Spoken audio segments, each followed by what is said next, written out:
Shankar, Ravi, Vinod, Bhanu, Hitesh, Aditya, KP, रेखा, प्रियंका। नमस्ते नमस्ते नमस्ते। कहाँ थे इतने दिन? यही थे, सैटरडे की छुट्टी का पूरा यूज ले रहे हो? अच्छा। बदमाश हो।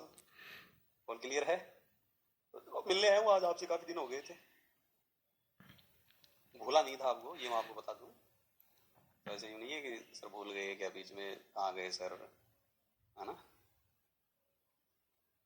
तो आप हमारे EORO बैच के स्टूडेंट हो भाई। कौन से बैच के? EORO फाउंडेशन बैच के स्टूडेंट हो। कौन से बैच के? फाउंडेशन। इस बीच में हुआ क्या, दिक्कतें कहाँ आई कि एक कैलेंडर आया, ठीक है, भर्तियों का। गवर्नमेंट ने एक वार्षिक कैलेंडर निकाला। वार्षिक कैलेंडर में कहीं भी EORO भर्ती का जिक्र नहीं था, ठीक है। और उस समय मैं आपसे मिल भी नहीं पाया और बीच में क्लासेज रही। वार्षिक कैलेंडर आने से पता चला कि भाई उसमें EORO की वैकेंसी का कोई जिक्र नहीं था। तो हर जगह फिर ये है कि भाई फिर क्या वैकेंसी आएगी कि नहीं, क्या RS में जाएगी, क्या होगा। लेकिन इस बीच आपको पता है कि उसमें ये भी आया कि मई में RS की एग्जाम प्रस्तावित है। RS 2026 प्रस्तावित है, लेकिन अभी तक उसका नोटिफिकेशन नहीं आया। उसका नोटिफिकेशन अभी तक नहीं आया। क्या मई में एग्जाम संभव है? हाँ, ऐसा कह रहे हैं कि अगले वीक या 15 दिन में RS का नोटिफिकेशन आने वाला, लेकिन मई में तो एग्जाम होगा नहीं। इसका मतलब है जो बोला गया था उस पर तो ये कैलेंडर भी अडिग नहीं रहा। कहने का मतलब है कि जो गवर्नमेंट होती है, गवर्नमेंट के पास खाली यही नहीं है कि सारे लोग ऑफिसर्स वगैरह जितने भी डिपार्टमेंट है कि RS फ्री के एग्जाम के पीछे ही बढ़ जाएं। बहुत सारे काम होते हैं बीच में, बहुत सारे गवर्नमेंट की योजनाएं चलती रहती है, विधानसभा चल रही है उसमें बिजी रहते हैं, वहां जब प्रश्न पूछे जाते हैं उनका जवाब देना और थोड़े लेट हो जाते हैं, वो स्वाभाविक बात है। ऐसा नहीं है कि गवर्नमेंट आपको यूं कह रही है कि मई में हम एग्जाम करवाएंगे और उनका नहीं, आपको गोली देने का विचार है, नहीं। परिस्थितियां ऐसी बनती हैं, ऐसा ही सर्कमस्टांसेस बनते हैं कि वो चाह के भी क्या है इस तो ध्यान नहीं दे पाते। बहुत सारी चीजें आ जाती हैं गवर्नमेंट के पास, बहुत सारे काम होते हैं, बहुत अभियान होते हैं, बहुत पॉलिसीज होती हैं, बहुत सारी चीजें होती हैं, वो भी सर उधर बिजी हो जाते हैं। तो ऐसा थोड़ा रही बात, फिर अपन बात करते हैं EORO की। भाई EORO का आपको पता ही है कि डिपार्टमेंट और जो फाइनेंस डिपार्टमेंट है उसके बीच में फाइल मूव कभी इधर जाती है कभी इधर आती है। हो क्या रहा है कि भाई उसमें कितनी वैकेंसीज क्या है, कितनी वैकेंसीज को बताना है, तो उस बीच थोड़ी सी लीगलिटी इश्यूज में फंस रहा है। वैकेंसीज आनी है 100% 100+ वैकेंसी आनी है। अब ये कब आएंगी उसका तो मैं भी ये नहीं कह सकता कि कब आएंगी, लेकिन आएंगी जरूर। तो आप तो सर आएंगी जरूर, इसका मतलब क्या है? आएंगी जरूर इसका मतलब ये है कि भाई चाहे साल के अंत तक आए, आनी जरूर है। दूसरा, आपका नुकसान क्या है मुझे एक बात बताओ, ठीक है।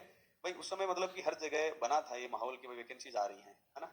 ऐसा भी है नहीं कि भाई जैसे आपसे हमने पैसे लेके और आपको बीच में छोड़ दिया, या 1 साल की वैलिडिटी देके और हम आपको पूछ ही नहीं रहे। जब तक एग्जाम क्या लाइफ टाइम इन इस कोर्स की क्या रहेगी, वैलिडिटी रहेगी। क्या रहेगी? वैलिडिटी रहेगी, ठीक है।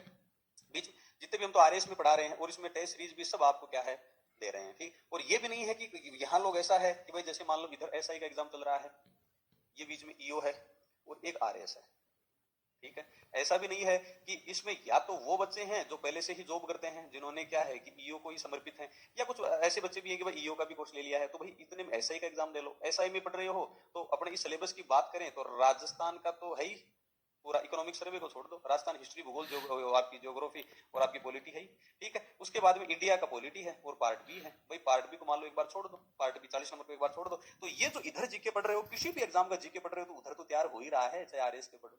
जैसे ही EORO की वैकेंसी आ जाएगी, मैंने कही रखा है कि पार्ट बी में तो आपकी दिक्कत ही नहीं आने दूंगा। तो आपके पार्ट बी में तैयार और चल भी रही थी अपने क्लासेज, और अब थोड़े दिनों में और उनको कंप्लीट भी कर देंगे, आपका कोर्स भी कंप्लीट करा देंगे। साथ में ही जो आर्ट एंड कल्चर का कुछ बचा हुआ था, वो चित्रकला मैंने आज स्टार्ट कर ही दी है। नुकसान बताओ क्या हुआ है, नुकसान क्या हो रहा है?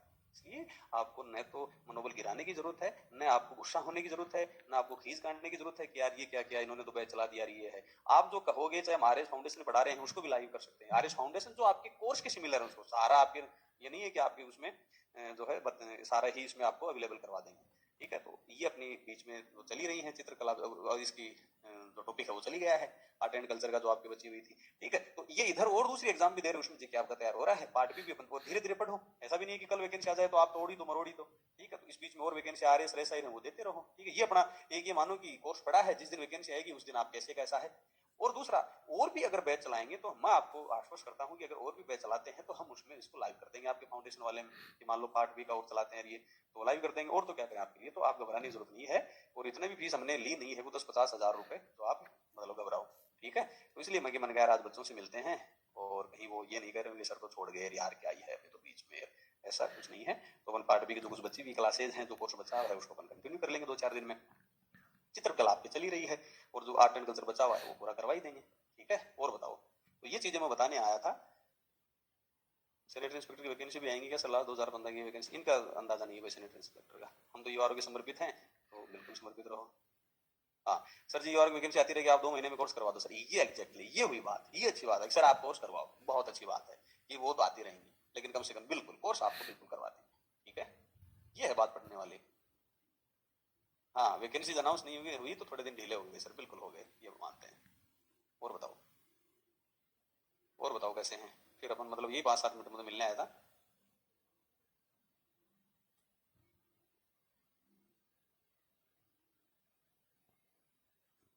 और किसी का कोई डाउट हो तो बताओ, फिर अपन इसको कंप्लीट करते हैं, वैसे ऐसे ही आपसे रूबरू होने आ गया।